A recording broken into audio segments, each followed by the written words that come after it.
Today we are going to study a metabolic pathway that is considered as the most significant biochemical process for metabolizing carbohydrates in the body.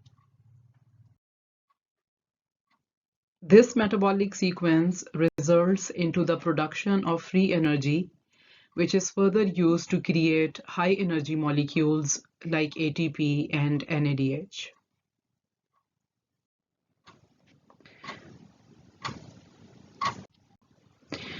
In the word glycolysis, glyco depicts carbohydrates, principally glucose, and the meaning of lysis is breakdown. So glycolysis is the enzymatic breakdown of glucose. Through this process, glucose is converted into a 3-carbon keto acid, which is called pyruvate.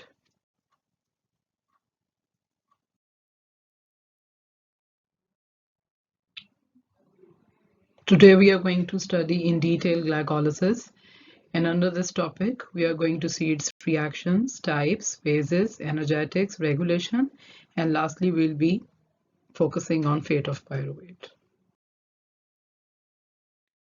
Glycolysis starts when glucose molecules enter cells using insulin.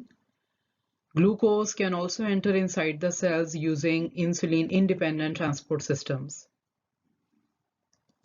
Glycolysis is employed by all tissues since all tissues have got enzymatic machinery to break down glucose into pyruvate.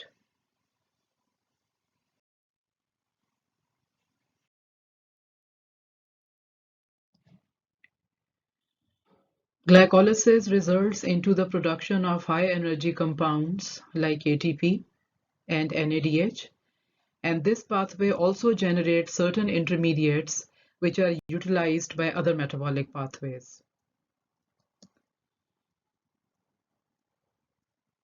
It is considered as the central hub of all carbohydrate metabolism. All carbohydrates can be converged onto glycolysis. End product of glycolysis is a keto acid, which is a 3-carbon compound called pyruvate. Remember, 2 pyruvate molecules are formed when 1 molecule of glucose is completely broken down.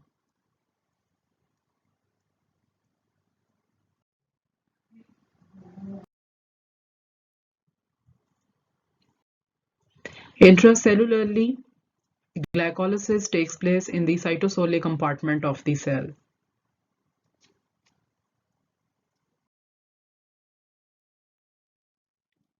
There are 2 types of glycolysis, aerobic glycolysis and anaerobic glycolysis. Aerobic glycolysis occurs in the presence of oxygen, and here pyruvate is converted into a 2-carbon compound called acetyl-CoA. While in anaerobic glycolysis, pyruvate is converted into a keto acid, which is called lactic acid, and it takes place in the absence of oxygen.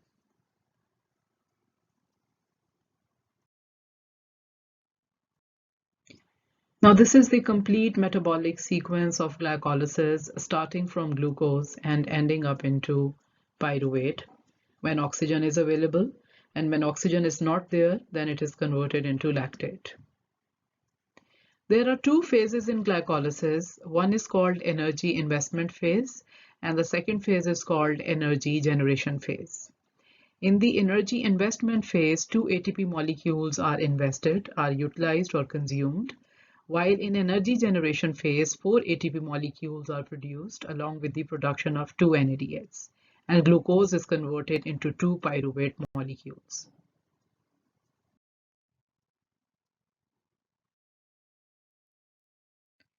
When ATP is directly produced in glycolysis, then this process is called substrate level phosphorylation. This is also called direct phosphorylation, in which ATP molecule is generated using the substrate directly. While in oxidative phosphorylation, ATP is produced via reducing equivalents like NADH and FADH2.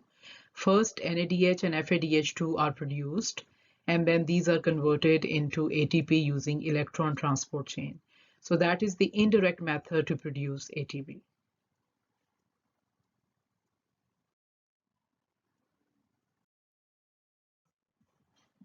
Now we are going to discuss the very first phase of glycolysis, which is referred as energy investment phase.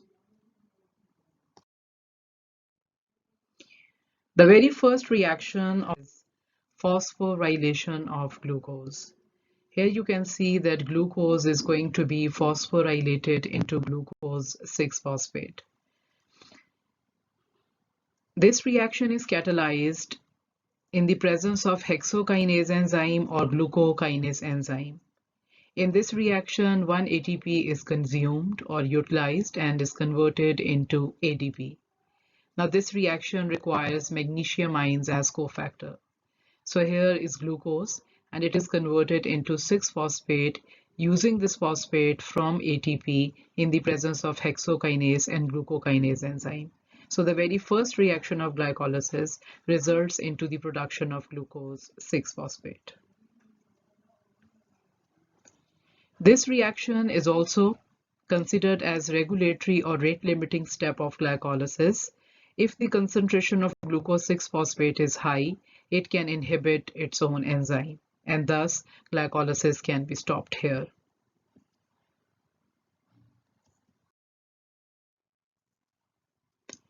Hexokinase and glucokinase are two enzymes that can phosphorylate glucose in the first step of glycolysis, but there are some differences between them.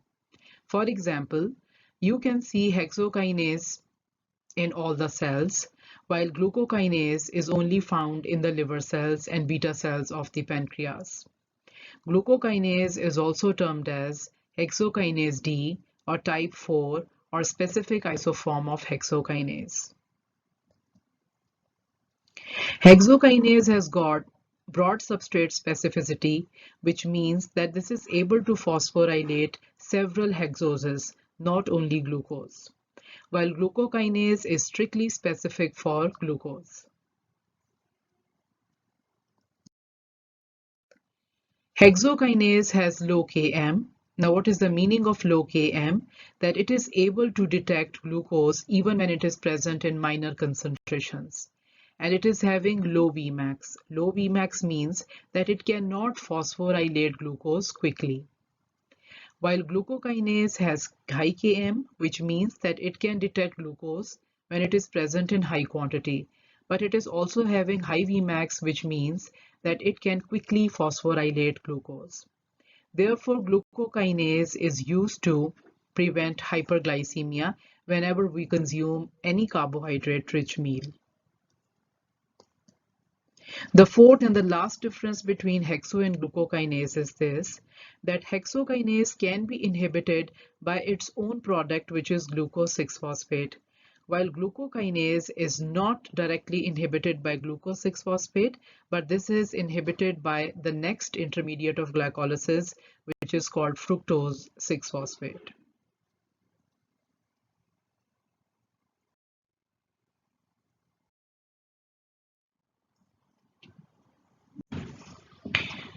When glucose enters in the cells, then there is release of glucokinase. As you can see here, that glucokinase is present in the nucleus in association with glucokinase regulatory protein. But whenever there is excess glucose, then it can release glucokinase from the nucleus, and thus glucokinase phosphorylates glucose into glucose 6-phosphate.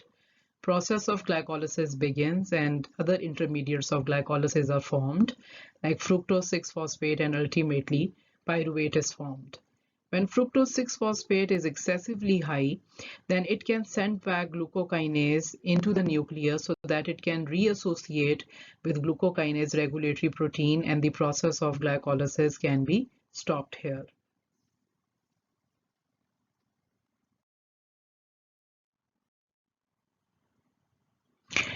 Glucokinase functions as a glucose sensor, and it can maintain blood sugar or glucose levels because it can be activated whenever there is high amount of glucose in blood, and it can quickly phosphorylate glucose.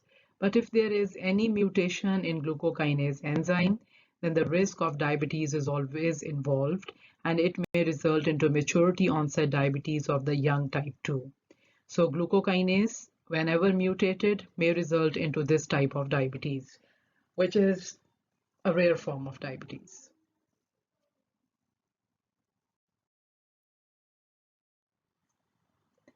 Now, the next reaction of energy investment phase of glycolysis is isomerization of glucose 6-phosphate. So here glucose 6-phosphate is isomerized into fructose 6-phosphate.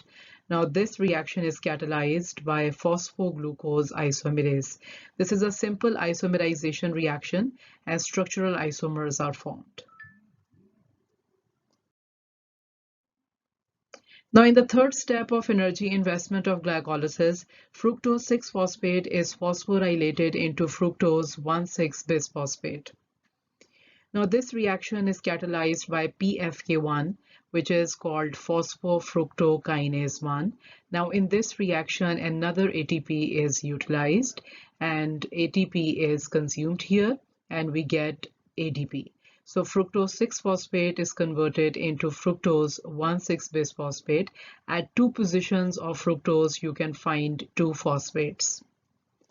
Now this step is the second regulatory step of glycolysis. It is also considered as key regulatory step.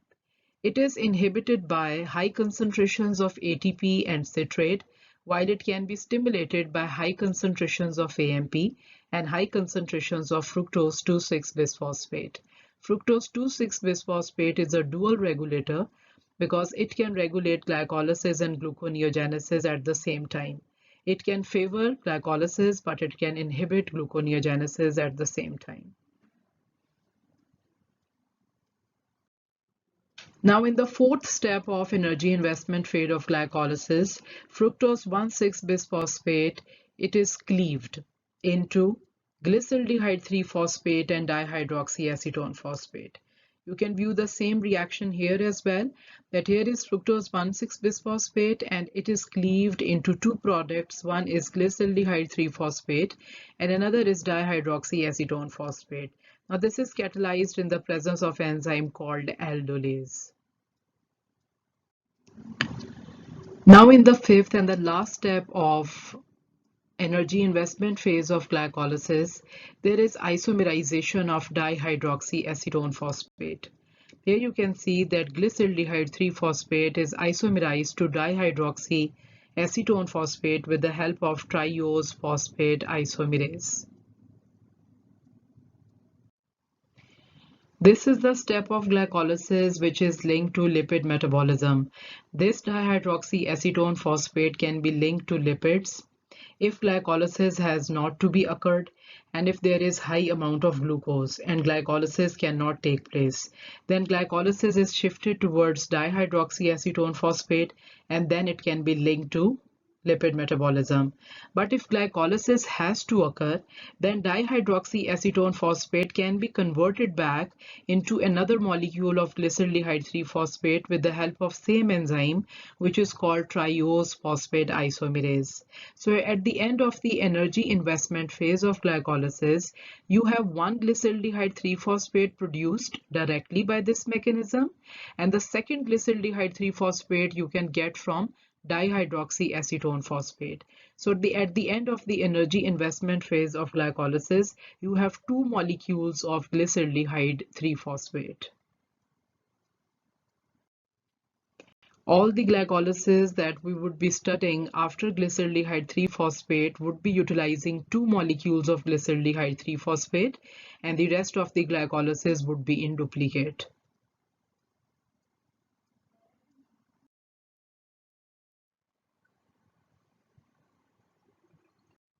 We'll be studying fructose 2,6-bisphosphate in detail when we'll be dealing with gluconeogenesis.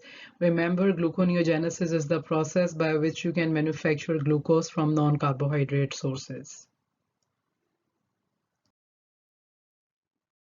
Now we are going to deal with energy generation phase of glycolysis, which is the later phase of glycolysis. And in this phase, we are going to produce ATP and NADH.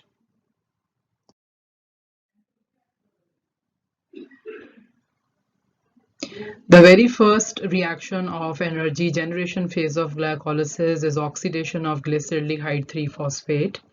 Now glyceraldehyde 3-phosphate is converted into 1,3-bisphosphoglycerate, taking one inorganic phosphate. So in glyceraldehyde 3-phosphate at third position there is phosphate. Now in 1,3-bisphosphoglycerate at first position there is another phosphate that comes from inorganic phosphate. Now during this reaction NAD gets reduced into NADH by taking up hydrogens from here, and this reaction is catalyzed by glyceraldehyde 3-phosphate dehydrogenase. There is one reminder for you that we have two molecules of glyceraldehyde 3-phosphate here because we have generated two molecules of glyceraldehyde 3-phosphate in energy investment phase, and thus there will be two NADH and there will be two molecules of 1,3-bisphosphoglycerate. So all the glycolysis till pyruvate would be in duplicate.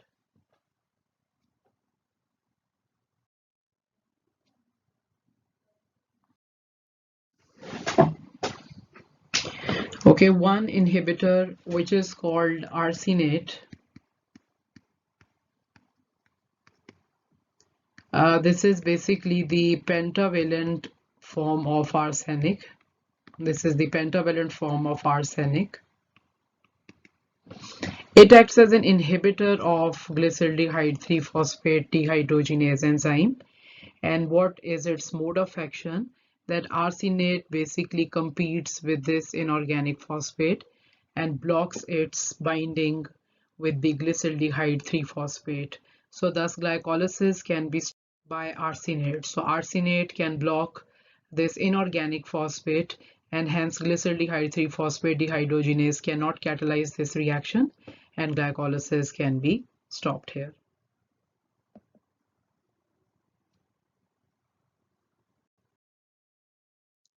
Now in the next step of energy generation phase of glycolysis, 1,3-bisphosphoglycerate is converted into 3-phosphoglycerate using phosphoglycerate kinase, and in this reaction ADP is converted into ATP. And then 3-phosphoglycerate is converted into 2-phosphoglycerate using phosphoglycerate mutase enzyme. So again, reminder for you that at each lives would be in. For example, 2,1,3-bisphosphoglycerate molecules will be converted into two molecules of 3-phosphoglycerate, two ADPs will be converted into two ATPs, and then 2,3-phosphoglycerate would be converted into two molecules of 2-phosphoglycerate. There is another reaction of glycolysis which is called as bypass reaction of glycolysis, and this takes place only in RBCs. Whenever there is a need to deliver oxygen to all tissues, then through glycolysis in RBCs, 1,3-bisphosphoglycerate with the help of mutase enzyme is converted into 2,3-bisphosphoglycerate. Now 2,3-bisphosphoglycerate or 2,3-BPG is used to displace oxygen from hemoglobin, and thus oxygen delivery becomes possible to all cells. And whenever glycolysis in RBCs has to be taken place again, then 2,3-bisphosphoglycerate with the help of phosphatase is converted into 3-phosphoglycerate and glycolysis re-begins.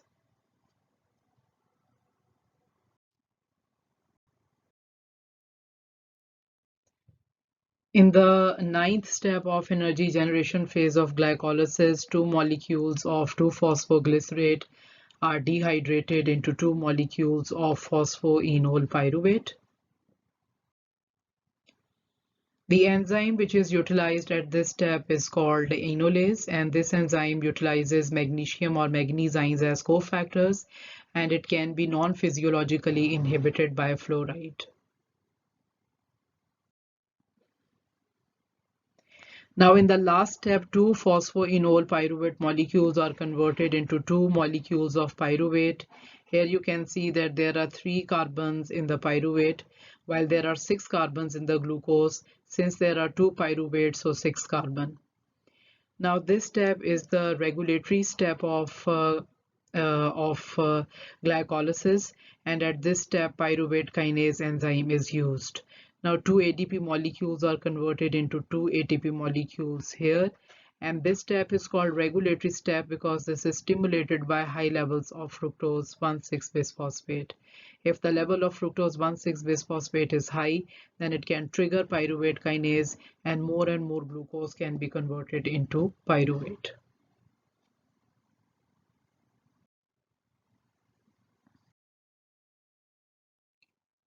regulated hormonally. As we have seen in the previous slide, that phosphoenol pyruvate is converted into pyruvate with the help of pyruvate kinase, and allosterically it is stimulated by fructose 1,6-bisphosphate, but this is also hormonally glucagon hormone. For example, when the concentration of glucagon is high in the blood, which is showing that the blood sugar levels are dropped, then what is going to happen that this glucagon can activate cyclic AMP, and this cyclic AMP can activate protein kinase A, and this protein kinase A can phosphorylate pyruvate kinase.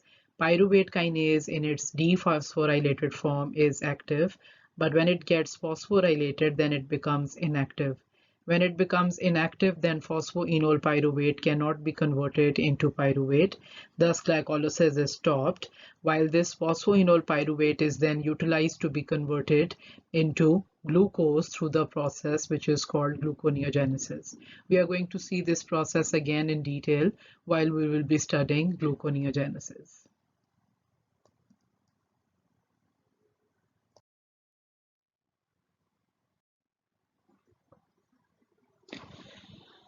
For RBCs, anaerobic glycolysis is the only method for the generation of energy since RBCs are deficient in mitochondria. So if glycolytic enzymes, for example, pyruvate kinase is mutated or definitely becomes deficient, then it may result into reduced rate of glycolysis and ATP production, it would be delayed. As a result of which morphological changes would be occurring in RBCs. RBCs would be phagocytosed, and as a result of which would be leading to hemolytic anemia. Deficiency of pyruvate kinase is seen strictly restricted to erythrocytes, therefore it can be transformed into mild to severe chronic hemolytic anemia.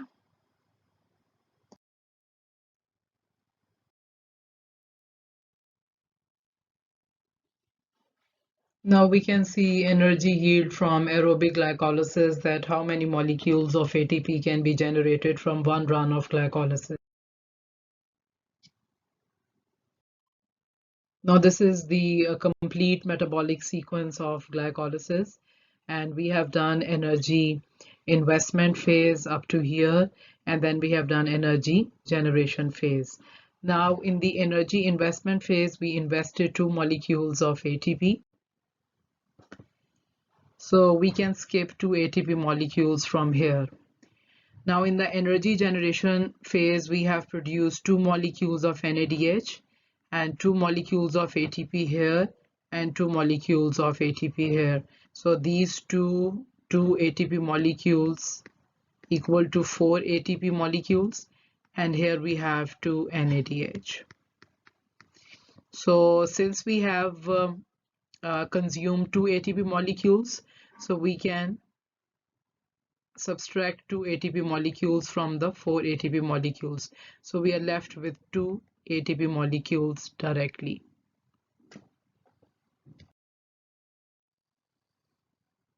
Okay, so 2 molecules of ATP you can get directly from one run of glycolysis, while 6 ATPs can be derived from 2 NADH, since 1 NADH can give you 3 ATPs.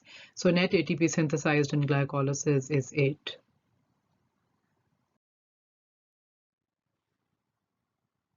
Now we are going to see fate of pyruvate in detail. Once pyruvate is formed from glycolysis, it is converted into multiple products. The very first fate of pyruvate is its conversion into lactate. During anaerobic glycolysis, when oxygen is not available and NADH cannot be undergone electron transport chain, then pyruvate is converted into lactate using that NADH that we have produced in glycolysis. So pyruvate is reduced to lactate and NADH is converted into NAD. Now this step is catalyzed by lactate dehydrogenase. This reaction is reversible, and when lactate has to be converted into pyruvate, then NAD is converted back into NADH, and again lactate dehydrogenase is used here.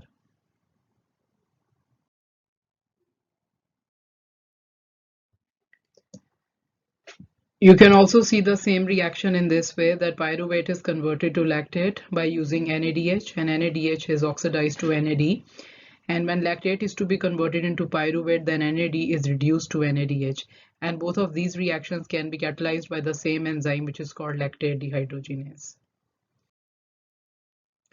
Now in glycolysis, we have seen that two NADH are produced in the energy generation phase of glycolysis. And whenever there is anaerobic glycolysis and NADH cannot undergo electron transport chain, then pyruvate uses this NADH and convert it into lactate.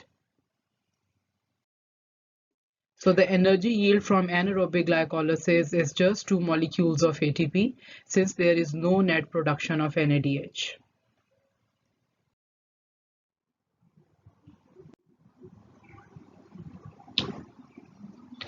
In exercising skeletal muscle, there is more rate of glycolysis and hence there is more production of NADH.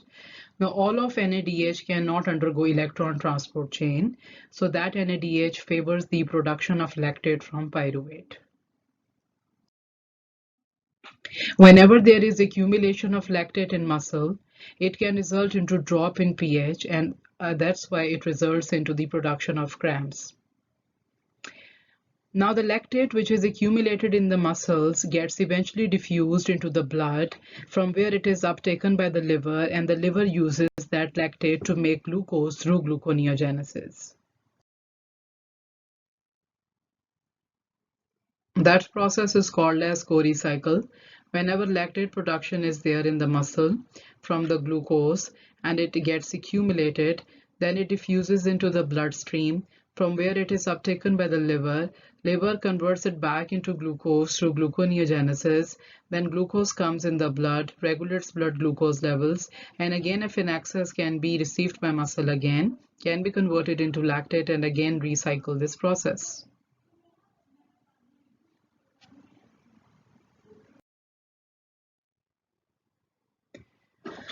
High levels or exceeding concentrations of lactate in blood plasma is termed as lactic acidosis. There are two potential causes of lactic acidosis: physiological causes and pathological causes. Physiological causes of lactic acidosis include exercise or any strenuous activity, any laborious exercise, and at high altitude, or when there is low oxygen tension, then again lactic acidosis can prevail.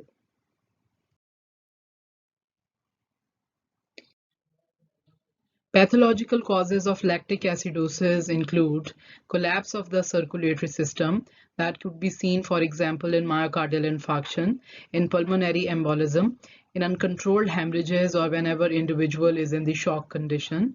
All of these conditions may result into hypoxia, leading to collapse of the circulatory system, thus leading to lactic acidosis.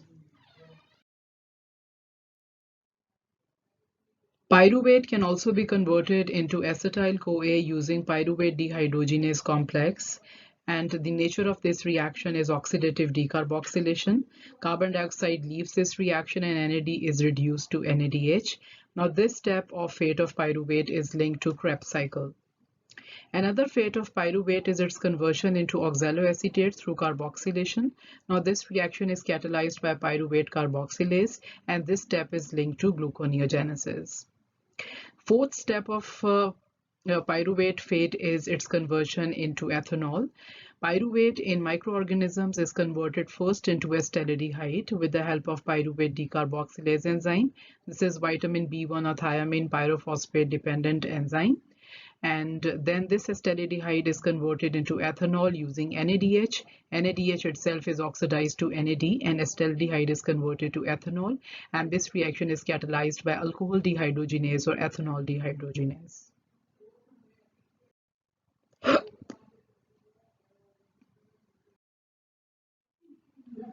Now we are going to see that how glycolysis can be hormonally regulated.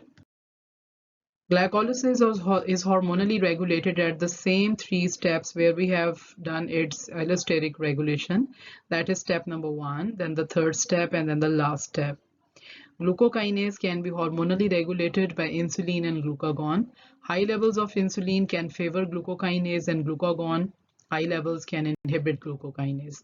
The same effect of insulin and glucagon can be seen on phosphofructokinase and pyruvate kinase. Thus, insulin, it favors glycolysis, and glucagon can make glycolysis silent.